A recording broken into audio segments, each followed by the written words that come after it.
Assalamualaikum warahmatullahi wabarakatuh. Nah, hari ini sambil duduk-duduk kita mau sharing nih tentang imunisasi. Menurut ibu-ibu, imunisasi itu apa sih yang ibu-ibu tahu? Selama ini mendengar kata imunisasi ada orang yang takut ya. Tergambar bahwa ada jarum suntik ya. Kalau Kaul, kalau dengar imunisasi takut nggak? Enggak, karena nggak pernah diimunisasi ya. Kalau adik Nago? Takut karena ada jarum suntik. Nah, kalau Bunda Roy, apa pendapat Bunda tentang imunisasi? Tentang kesehatan. Imunisasi penyuluhan tentang kesehatan. Kalau Ustazah Fitri, apa imunisasi menurut Ustazah Fitri? Imunisasi adalah bentuk pemberian suntikan atau sejenis obat untuk kekebalan tubuh si anak. Ya, kalau Bu Ais? Pemberian vitamin, pemberian suntik ataupun kayak misalnya ada dikasih obat-obat cacing kayak gitu. Itu termasuk imunisasi. Kalau menurut Ustazah Ayu, imunisasi itu apa?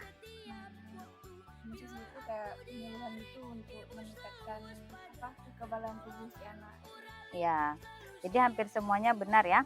Kalau di tahun 2024 ini kita tidak melakukan imunisasi untuk anak, kita tidak terbayangkan bahwa penyakit apa yang akan timbul di 2030, 2050 ke depan.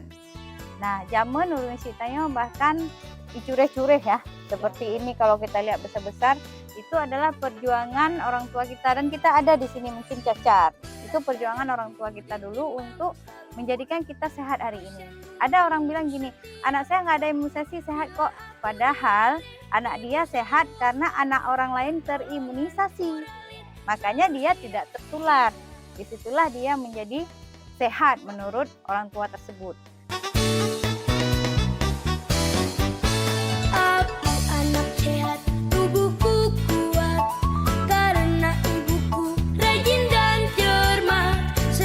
Makaji urun-urun kan golong kawinnya rata-rata. Nah, sebelum menikah itu mohon lakukan screening. Nah, lakukan screening ke rumah sakit. Jadi screening ke puskesmas itu gratis. Tinggal bilang aja saya mau menikah, saya mau melakukan screening kesehatan. Cek kesehatan itu gratis dan ajak calon suami juga untuk memeriksa. Ya, ndek sampai goknya yang punya penyakit mayo. Ya, anak yang agam bergaul dengan anak agam, kalau lemah-lemah gemulai kita tuh harus waspada untuk melihat pergaulan anak zaman sekarang ini. Apalagi handphone ini sangat mendukung untuk anak-anak berubah haluan untuk zaman sekarang. Nah, dalam Islam imunisasi ini dibolehkan karena sudah tergolong ruksah ya. Karena menyohanata imunisasi, penyakit yang akan terima jauh lebih besar lagi, lebih parah lagi. Makanya dalam Islam kan diwajibkan kita untuk meninggalkan keturunan-keturunan yang sehat, yang baik. Nah, hanya keturunan-keturunan yang lemah, yang lebih tinggalkan keturunan yang lemah dalam Islam. Karena penyakit ke depan jauh lebih mengerikan lagi. Nyatanya hanya terdukung program pemerintah, apalagi kita punya PAUD, kita guru PAUD ya.